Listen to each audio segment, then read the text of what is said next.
it's like, we all know we're going to die. There's no time that's too soon to have the conversation that you're talking about, but there are many times that are too late. So when we can, to talk about the endings that we know are coming, I think that's very potent. I don't think I've ever spoken with anyone about this quite this way before. So I'm really, it feels very tender. It is tender, vulnerable to go there. It's our most vulnerable place for all of us, for every single one of us, to not only think about our own death, but the death of those we love the most. Scary. But it's way scarier if we never talk about these things.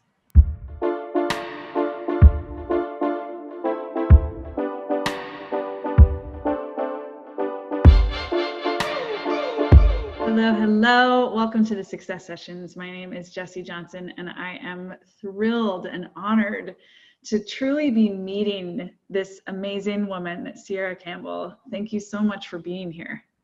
Thank you for having me, Jessie. It's a pleasure. This is a new experience for me because we don't actually know each other well at all, but our mutual connection was so strong that it was a full yes for both of us immediately.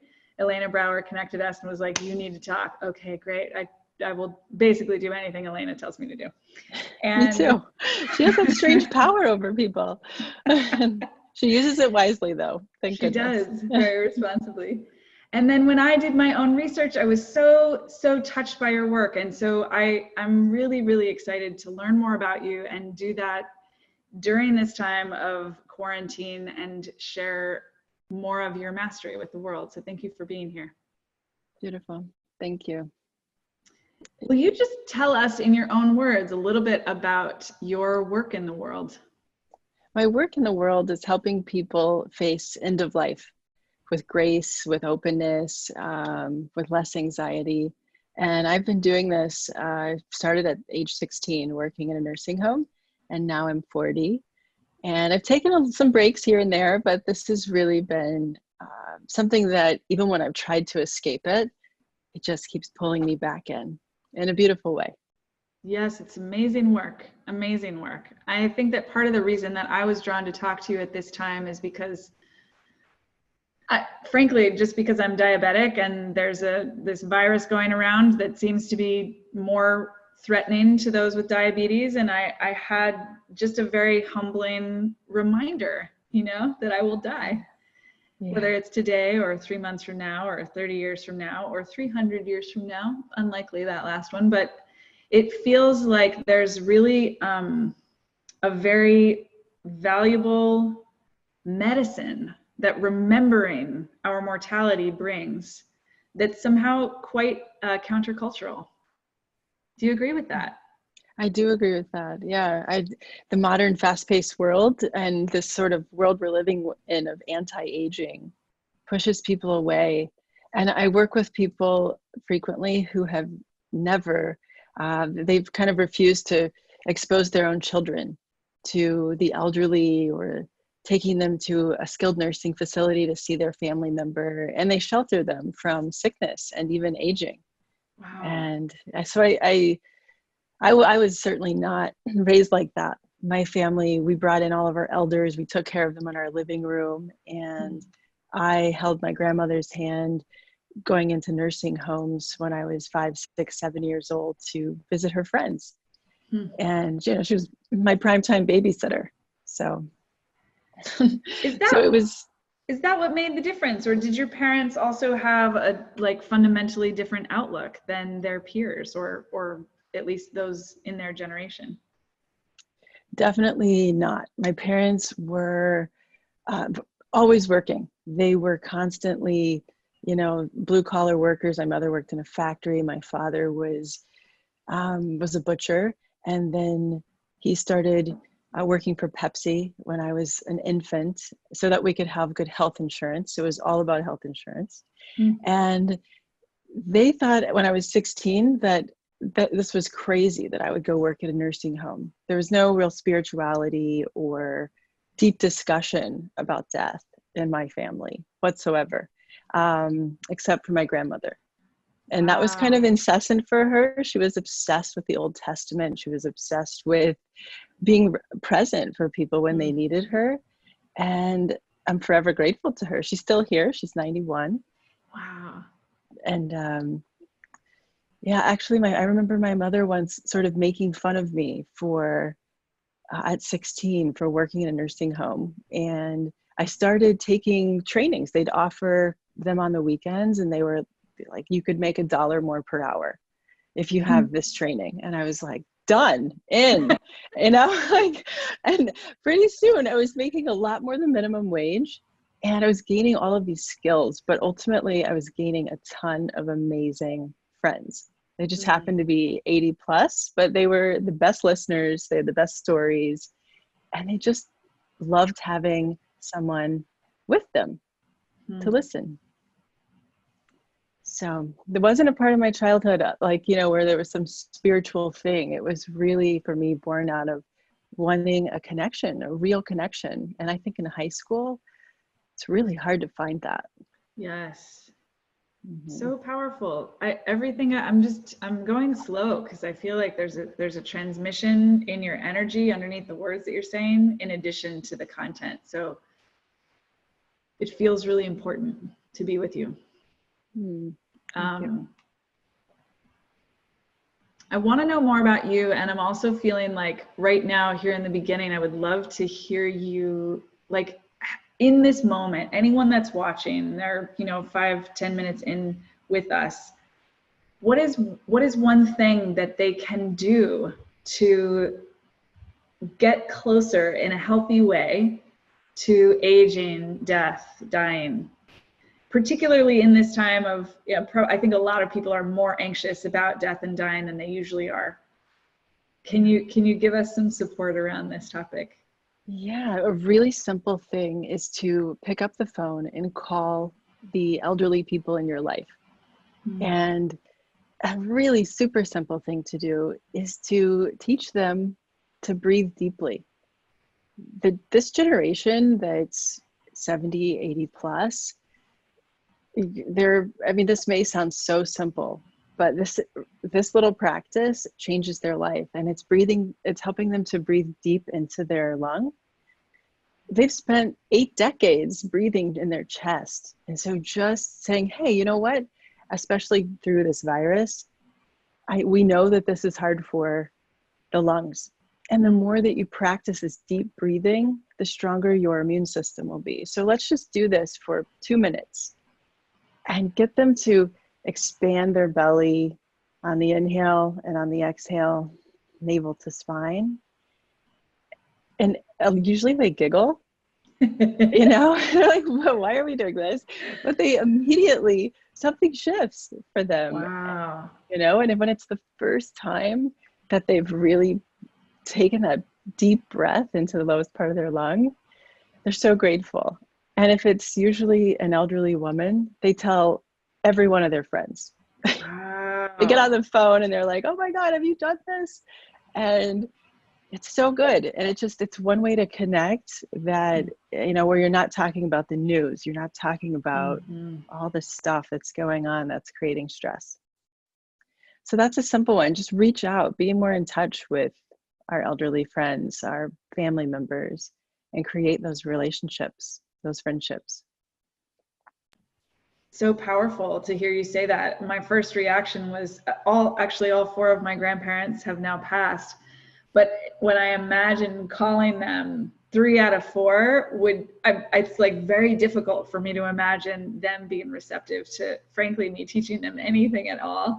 They're like so used to being in charge and like authoritarian and dogmatic, you know, so it's like, it feels radical and quite vulnerable to imagine reaching out. And as you talked through it, I kind of got from you that, like, by hook or by crook, like if you can just get them to do it, they will have an experience, and then the relationship can grow. Yeah, even if it's like, hey, have you ever tried to breathe deep into your belly? It's this like strangest thing. It's simple, but can you actually feel it? Because I've been breathing in my chest until I discovered this, and I feel a lot better. So it doesn't have to be you being the teacher. It's like, hey, I just discovered this. And I can't believe I've been breathing this way for so long. Wow. That's one easy way. The other is when it's your parent, your grandparent, it's to have the courage to have the conversation and say, I love you. And I want to know, I know this is, I don't want to be morbid, but I want to know what's important to you for the end, for care at the end, for how you want to be honored, because I love you and I want to talk about it. And then you initiate those conversations. Yeah. Otherwise, we don't ever have those conversations, and then they come up and they can be really overwhelming. And they can freeze us and kind of lock up years of our life. The light just came on your face in such a beautiful way. That was so nice. I really appreciate this. I think that one of the most transformational set of teachings that I've had in all aspects of my life, personal and professional, is around being conscious around endings. And so I practice this and teach this in my, like when I work with groups, or even when I work one-on-one with clients, to really mark and name, like, we're coming to the end of this program. And after this, we will still be connected. I will still love you, but it won't be the same. And I learned this when I was teaching high school in New York City. So just naming that to the kids, maybe 2 months or 6 weeks before the end of school, I would start to say, like, we got 6 weeks left, guys. Like, is there anything that you want to say? Is there anything that you want to do before we go? Because it won't be the same after this. And it completely changed the sense of connection and container that we had, where, like, senioritis is kind of the cliche version of how most of us show up around endings, which is to basically, like, say, fuck off, I'm out. Like, I'm exiting for the end. And to actually very gently, compassionately kind of just say, like, we're ending and I'm here. Like, I know we're ending and I'm here. And to do that when it's not yet here is part of the medicine, right? Like, when it's like, we all know we're going to die. There's no time that's too soon to have the conversation that you're talking about, but there are many times that are too late. So when we can, to talk about the endings that we know are coming, I think that that's very potent. I don't think I've ever spoken with anyone about this quite this way before. So I'm really, it feels very tender. It is tender, vulnerable to go there. It's our most vulnerable place for all of us, for every single one of us, to not only think about our own death, but the death of those we love the most. Scary. But it's way scarier if we never talk about these things. Yeah. So I'm very curious how you're going to answer this question now, because it feels to me like a dramatic pivot, but I trust this process. How did you define success when you were young, and how were you wrong? I define success. I love this question. No one's ever posed this to me, and in this way of, like, when I was little. And being little for me was all about having good healthcare. And this is such an interesting time because our country is so fucked up right now with healthcare. Yes. And the lack of it. And I had a series of health challenges as a kid. At 13, I had precancerous cells in the cervix. By 14, they were cancerous. And then at 21, I had a partial hysterectomy with ovarian cancer. And so at 13, I was, the sun is really, really, it's beautiful. Luminous. I was scared. I didn't talk to any of my peers about these things because they didn't understand it. My mother's understanding was, these are doctors. We do anything they say. If they say cut it out, if they say chemo, if they say this, we're doing it. And as like a teenager, thank God I got a computer at 14 and I had dial-in internet, and I just started learning as much as I could about what was going on, my reproductive system, how is the environment playing a role in it, and why was everything that the doctor said intuitively so wrong for me. I just felt like, I don't know if I should be taking hormones as a teenager, and now I think Western medicine can be miraculous and incredible, but where I was wrong as a kid, I thought I had to get some type of corporate job to have really good healthcare, because thank goodness my father had great healthcare, we go into the doctor, never have a copay. I'd have procedures. The bill was like $20. But my parents and myself, we weren't making any lifestyle choices. You know, we were doing what the doctor said. So I took all those hormones, and by 21, I had ovarian cancer.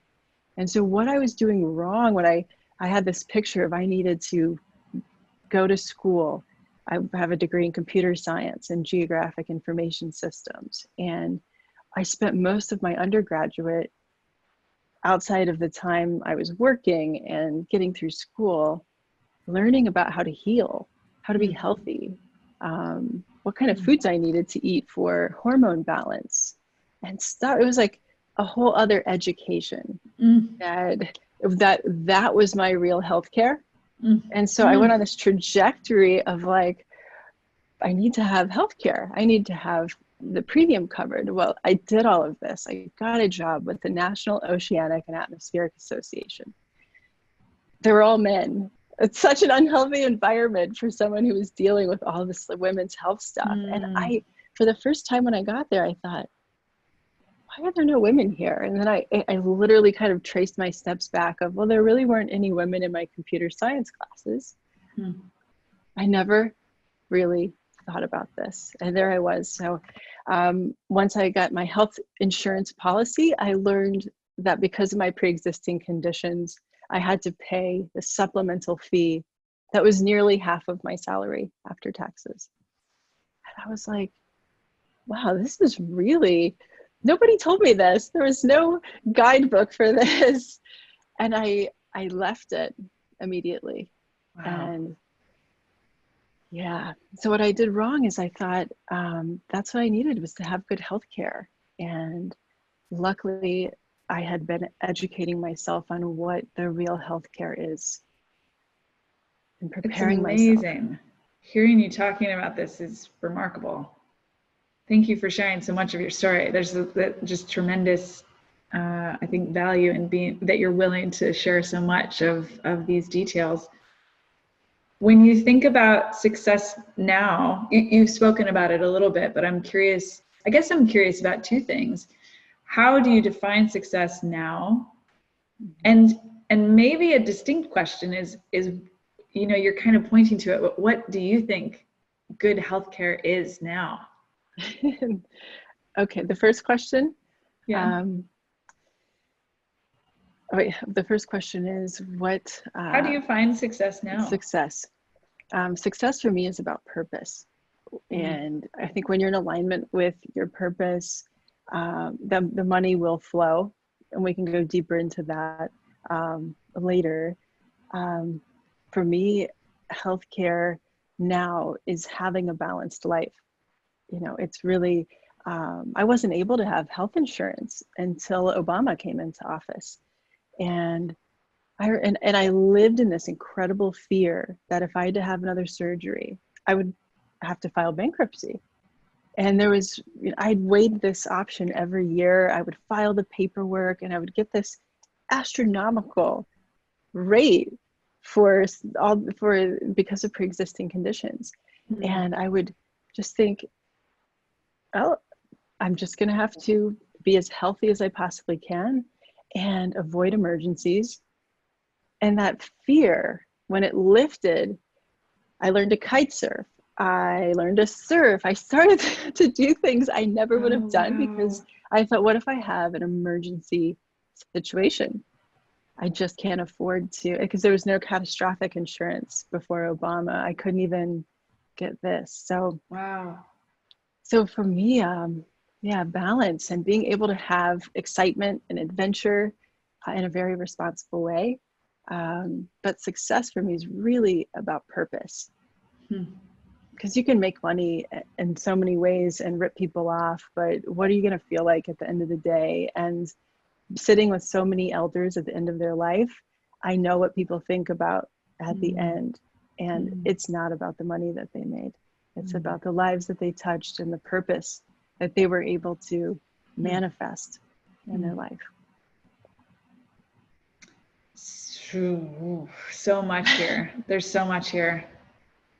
I love hearing you speak about living you're not using that language, but that's what comes up for me as I hear you talk about it, is that having health insurance, when Obama successfully made that new sort of standard in our country, gave you permission, you were able to give yourself permission to take more risks that brought more joy into your life, to adventure more and play more.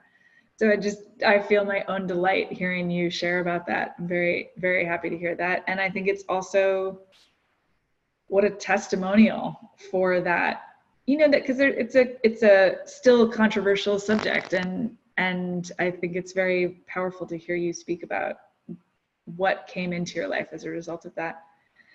And I'm also hearing in your definition of healthcare, like there's something about education that you're talking about, and I just want to name that you are talking about feeling empowered around your own health and being proactive inside that, having enough information that when you perhaps go to a Western doctor, you're not forced into just like mindless subservience because you have the information and education.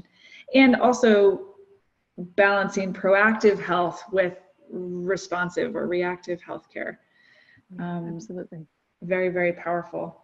Yeah, that's critical. And really any chronic disease, even post-operation, even if you have your tonsils out, how to not end up back in the hospital is a daily practice. It's wellness. It's the food we put in our body, the movement, and that I see it becoming more and more a part of healthcare.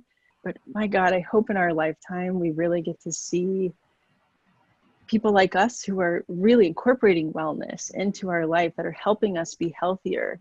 We're costing the healthcare system a lot less. Yes. I want to see the benefits that really come out of that for people who are interested in the more integrative ways of living their life, becoming healthy.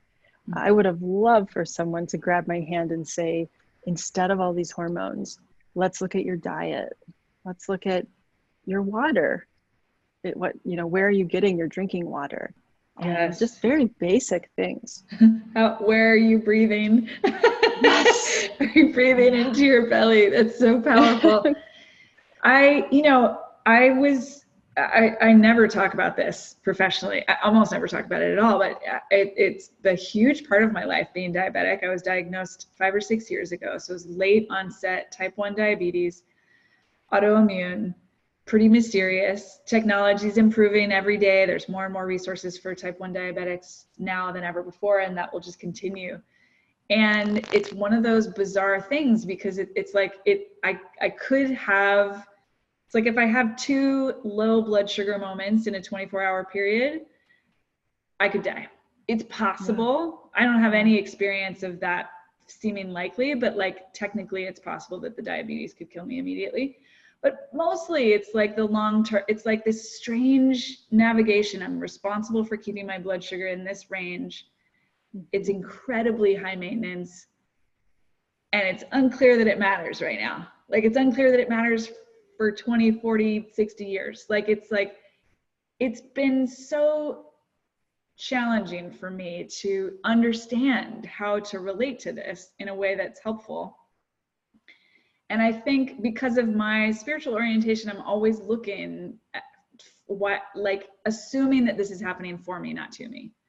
There's something here for me. What is it? Like, what is diabetes here to teach me? What is the medicine for me in this challenge? Why did I choose this? Why did I come into this soul in this body at this time to experience this? And for a long time, I was just like, I got nothing. Like, I don't know yet. It's not clear to me. And just I would say in the last 6 months, for the first time, I've been like, oh, because I would literally not have been paying attention to my health at all otherwise. Yes. And as a result of this, I've learned so much about nutrition. I've learned so much about how my body works. I've learned to listen to my body, to pay attention to my body. I was a mover and a dancer throughout my adulthood. So I had one relationship with my body. It's not like I was totally disconnected, but I wasn't paying attention to it on a health level. I was paying attention to it on a sensation level. Mm-hmm. And I think I just feel very well prepared, frankly, for times like these, because we're already my body and I are already in conversation. That relationship is already here. It's a little bit like what you described in terms of how it's scary to talk about death ever. Yeah. It's a lot less scary when we do it proactively. And I feel that diabetes has kind of called me to attention, like, Jessie, pay attention. Your body is fragile. You're gonna die. How do you want to live? Like, how do you want to do this thing? And I just think I had the privilege pre-diabetes of really not having to pay attention to that. And I'm now feel really grateful. I would be okay. Maybe that, like, if I'm really honest, I gotta say that if you could just like give me a pill and I could not be diabetic today, I would take it. Absolutely. I would encourage you to take that. If it doesn't have a long list of side effects, I'd say do it now. Yeah, that's good. That's good permission to give myself. Yeah, but I do feel like I'm mining it more for the gifts that it has for me. And this conversation is just taking me deeper there. It feels like there's something about our health that feels very private. Yeah. Well, it's happening to us. And it's likely that everyone will have some type of health scare in their life. It's really important to remember that there's so much help out there. It can almost be overwhelming with Google, but like you just said, there are so many reasons for this to happen. I recently watched the film Heal on Netflix, and it takes you through 5 or 6 people's journey, really understanding the metaphysical aspects and really serious illness, different types of cancer and autoimmune diseases. And there's so many ways to heal. And that first diagnosis can just feel like, oh my God, why me? Why now? What did I do to deserve this? How am I going to afford all the things? And it's just day by day. Yep. Day by day. Yeah, I love that you're bringing this in. I will watch this now. I think it reminds, I just got like a flash, a dear friend of our family when I was, I don't know, 11, young, I think pre-puberty, had cancer, went into remission. And I remember being in my parents' bathroom with her. Who knows, we were like geeking out in the mirror or something. I don't know what we were doing. And she was telling me, like, Jessie, we can heal ourselves. Wow. I did the work on my mindset and I went into remission and like, this is possible. And early on got that message. And then within the next 2 years, she had another round of cancer and died. Wow. And in the period of approaching death, I remember her describing things that communicated to me, again, at that early age, that she felt like a failure for not being able to heal. And I carried that with me for a long time, this sort of like, there's so many phases and layers to this. And it's like, we have more power than we think. Yes. We have more agency than we think. And we are not the supreme power. We can't, so there's like a sweet spot in there where it's important to, I think, take those reins as we can. And at the same time, be really merciful and kind to ourselves when we get sick, when we die, that this is also part of our lives. It doesn't mean that we're doing something wrong. And finding that sweet spot feels very like an art or a craft, like something very refined to me. I don't know that I've seen many people who have like hit that nail on the head. Do you have any insight about that? The sweet spot of, I think it's about surrendering. It's and I think it really takes a daily practice of surrendering and accepting what is. And the initial question of like, what did I think about success when I was little? It really made me think about my parents, because our conditioning plays such a huge role in everything and who we are as adults now. And it really plays a big role in how we choose to heal. and how we surrender. And in my family, denial was a fantastic coping mechanism. And as a child, I just wasn't having it. I was like, this seems like this is happening, but why is my mother acting like it's not? And even verbally saying, and so really what that healing process does is it takes us deeper and deeper and deeper into what we can surrender to that's true for us. And the more that we can do that on a daily basis, the easier everything is in life. Just surrendering to what is and letting it be what it is, and embracing it as much as possible with loving awareness, without judgment, yes, we can be angry, because that's true. You could be really pissed off at the truth. These things need to be expressed. The reality is, it's true, it's happening, I accept it, I surrender to this, and I'm going to do my best. And that's a daily practice for whatever it is, for if it's just getting through a relationship thing, or something comes up in your company or your marriage or your health. That's been a guiding practice of mine. I kind of look at what can I embrace? And COVID-19 is really, it's challenging for all of us to accept what is our normal now. What is life going to look like on the other side of this? Yes. It's a huge unknown. Well, hearing you say that, I'm like, oh, this is good preparation for death. Another huge unknown. That is the biggest unknown. The greatest unknown is death. We never know when it's going to happen. It's shocking. Like as obvious and true, and always I've known that as it is, it's like hearing you say it, I'm like, there's something, it's very important. This is why it's important to be prepared. I call it nurturing the unknowns. If we don't ever go there and we try to avoid them, in some way that's a form of denial. It's like, I don't want to think about that. It's not, somewhere in your mind that's going to happen, but there's this, sometimes we lean into making things more comfortable. And I know from experience, I spent 10 years having a home healthcare agency. So when I left that position where I had worked so hard to have health insurance, and I realized, oh, this is very expensive health insurance, that I went to what I knew, and I knew how to take care of the elderly. I had 3 clients in my undergraduate years that I took care of. I did Reiki and yoga, and I shared with them all the knowledge I was getting about health, and they were like sponges. The deep breathing, oh, they loved it. I soaked everyone's feet. That's how every session started. Wow. That is what that was my secret to success in my first company. I would visit, soak their feet, ask how are you doing? All my clients lived in an assisted living home. And I had these 3 from putting up a flyer in a health food store when I was 19 in college. And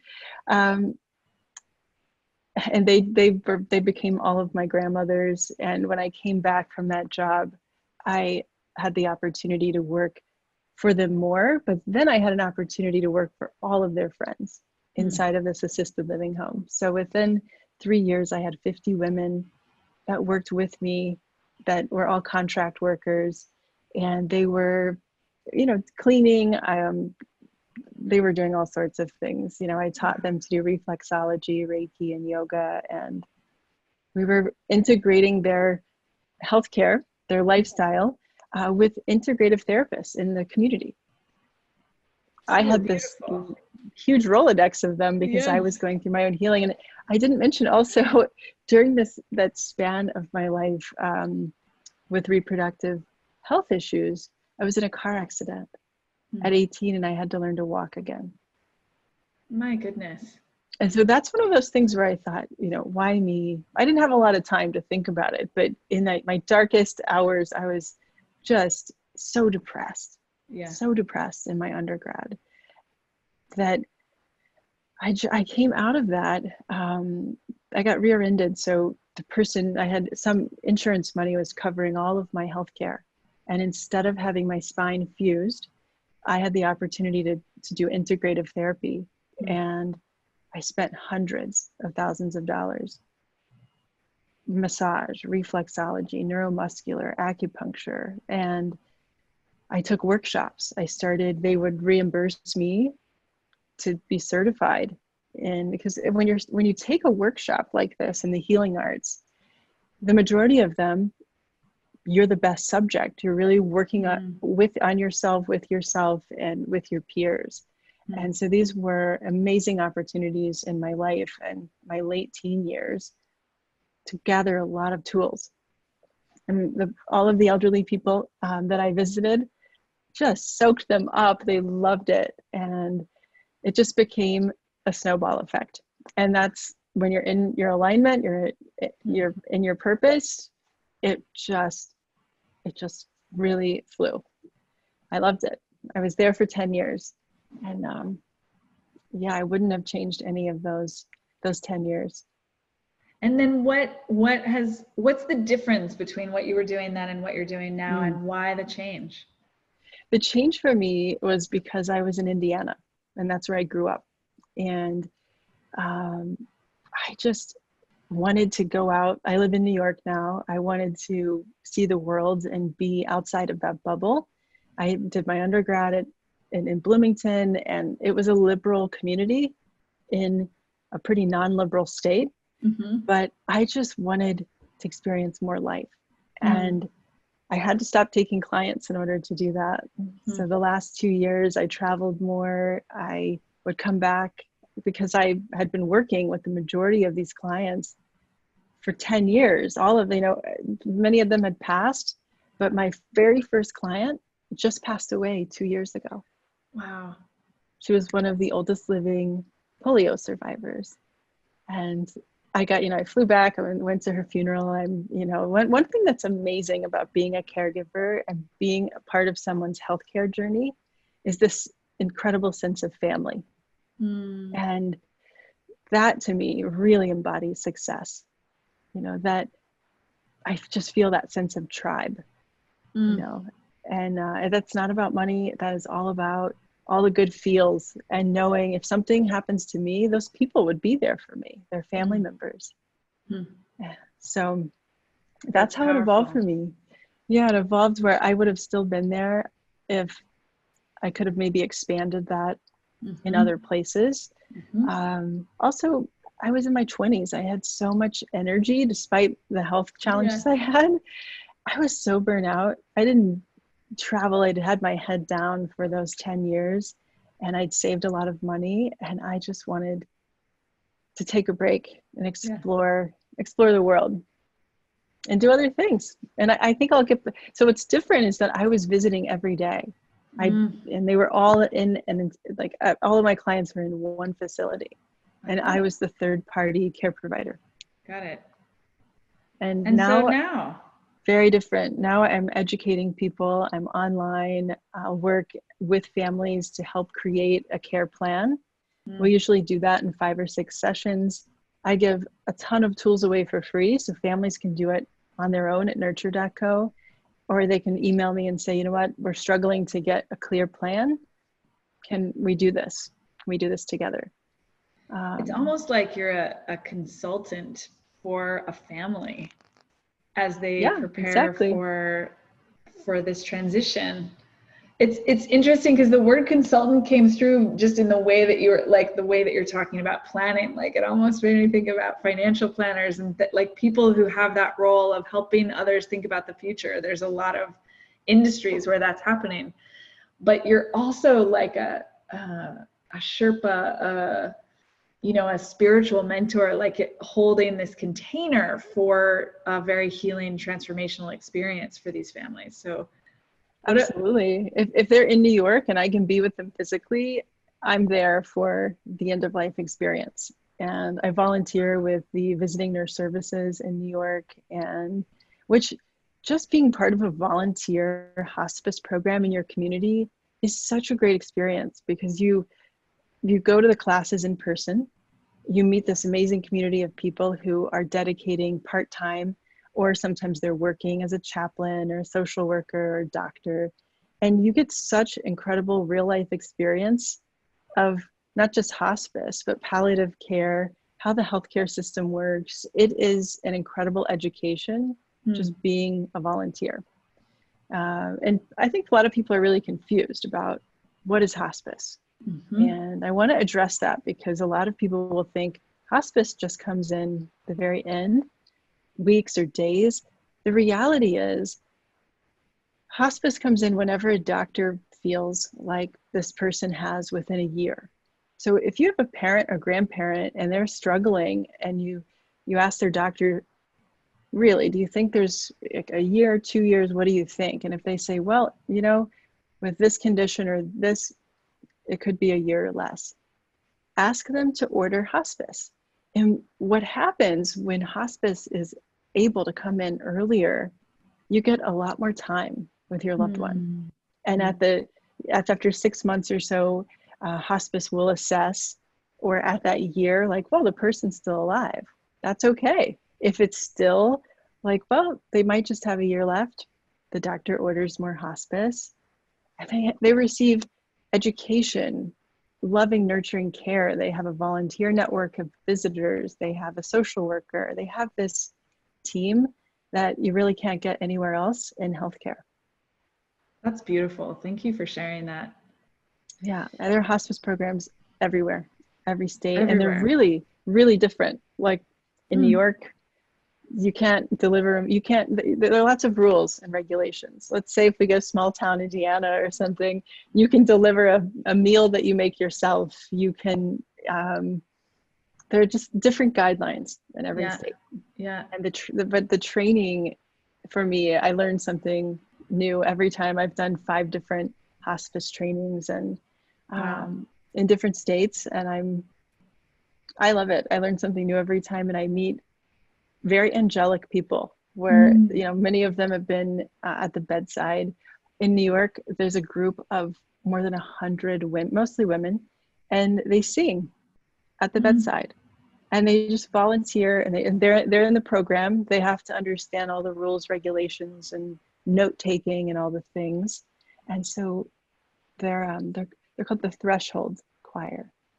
And so you think of like, oh, I want to volunteer for hospice, but you could volunteer by playing an instrument, by, you know, all sorts of ways.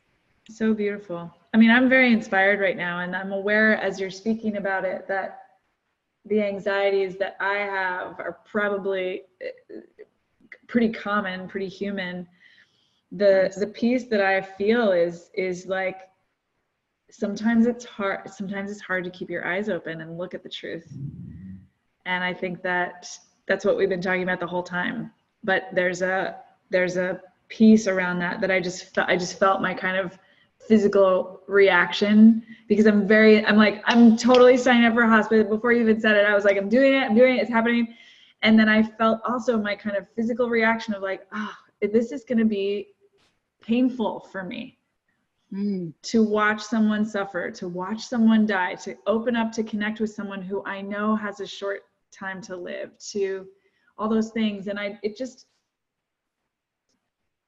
felt like I wanted to say that out loud. Yeah, I love that you said that. It's so raw, it's real. And you know what, you're right. It will be hard, and it will take a lot out of you sometimes. And what I love is that every hospice program has built-in support. So you're not going to get called to go to someone's house as a friendly visitor for any hospice program unless they have a network of people to support you. So powerful. Yes, and that's how the patient is also, and their family members are nurtured. So the other misconception that's very interesting to me, I thought this going into hospice, that I'd be there for the person who is dying. And if you're going to sit vigil, or if this person has weeks or months to live, you likely will. But as a hospice volunteer, you're often an educator. And you're with the family. And families around death and dying can be so dysfunctional. Right? It's like the rivalries between siblings.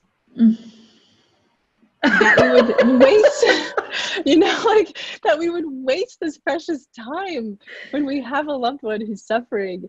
It's unbelievable what we do sometimes as humans. And, death just brings up so much for people. That as a hospice volunteer, often you're with the family, just helping them be at peace and to surrender to what's happening. That's very powerful. This is such valuable education. Thank you.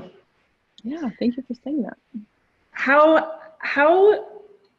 How would you like who, all of us watching are like, we're team Sierra, like anything we can do to help, we're in. So I love it.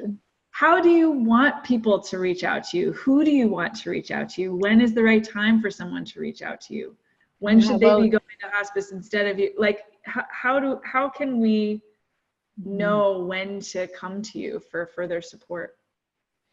People can come to me when they're curious about death and dying. The website nurture.co has so many resources. It starts really with conversations. How do I have these conversations with my family, with myself?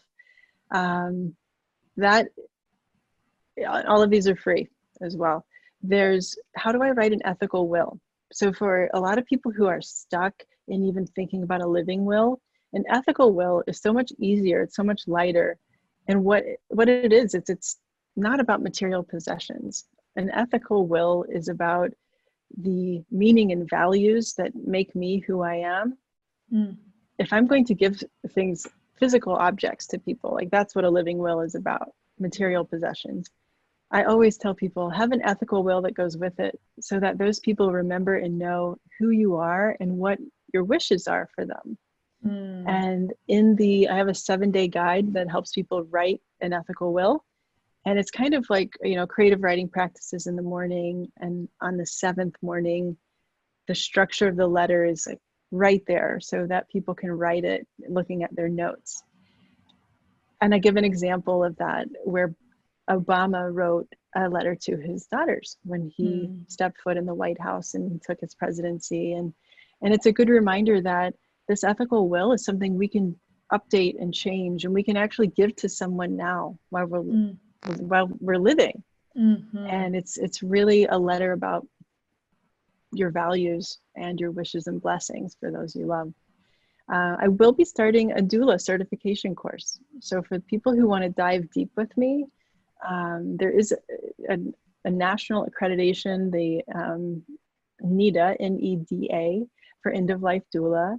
And I've accredited, and I'm super excited for a lot of doula programs can cost thousands of dollars. And I'm going to make this cheap and easy and simple for people who want an online community and learn and talk and grow around this subject, end of life, and how we can all be supportive to each other. So that will all be on nurture.co. And now during COVID, I've started to do just volunteer my time helping families with virtual funerals. Yeah. And it's really been, in many ways, these funerals that are virtual, they call more people to be present, because you can just go to a funeral and stand there and be present. But in the virtual community, I have a lot of free tools. I'm actually doing a webinar next week on it, but all the free tools invite everyone to contribute a video, something written, a passage, a poem, a song. And so more people are actively part of the funeral if they wish to be. And it's not just kind of logging into a Zoom call. There's some organization and some elements that just make it far more collaborative. And at the end, it's recorded. And we don't think to, record funerals. Right? It's like, that would just be too weird. But in this case, funerals are for the living. And what COVID has helped me be aware of, because funerals were not a part of my work before. I've been to many of them, but I realized these are for the living. And things like Canva has an incredible library of free funeral programs. That's amazing. Right? I know. I literally was thinking, I probably have to make a template for Canva. And then I went on and was like, amazing. There's 50 of them here. So Wow. Fascinating. Oh, this is just so important. This last 3 minutes or so, I've been like, this is so weird that this is what we're talking about. I wonder if Sierra thought we would be talking more about money or business. We're talking just like this. It's so deeply esoteric and so deeply material at the same time. I mean, it's like the most fundamental thing. I'm super grateful. I'm all in. I'm all in. I'm so excited about you and what you're doing. And thank you, Jessie.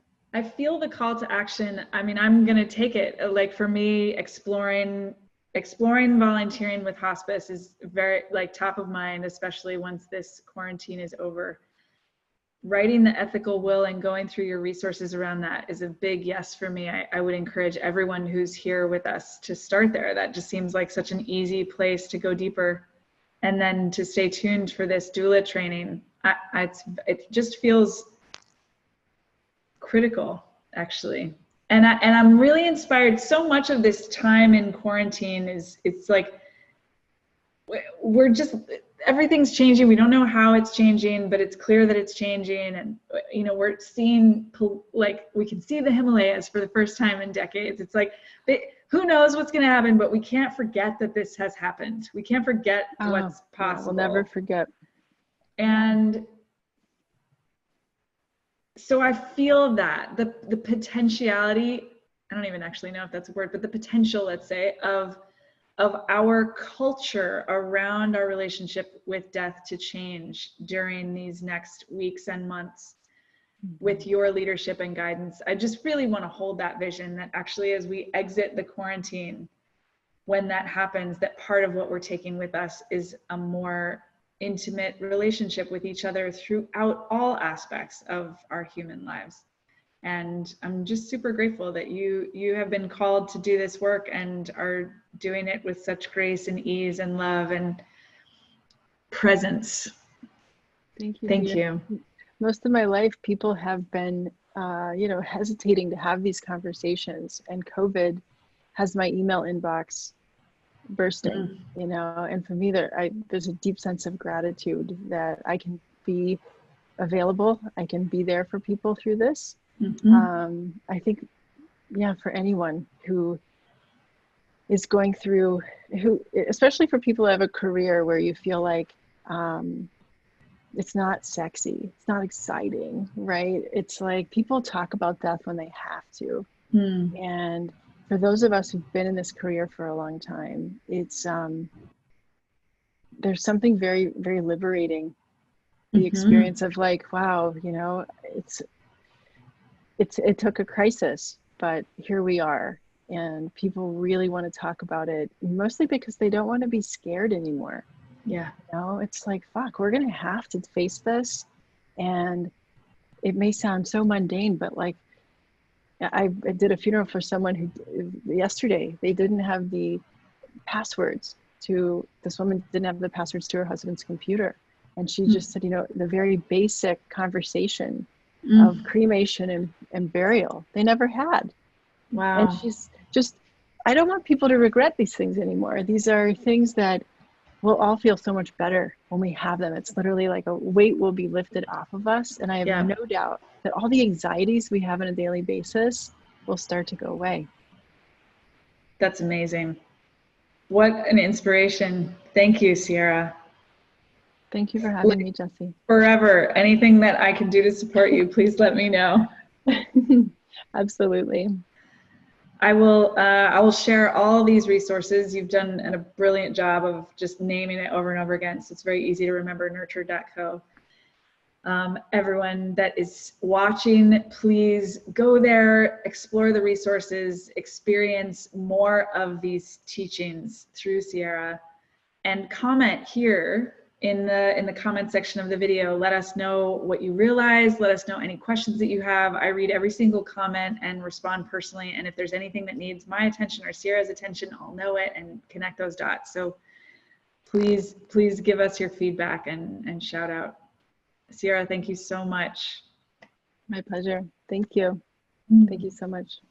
Take care, Jessie. You too. Everything you want.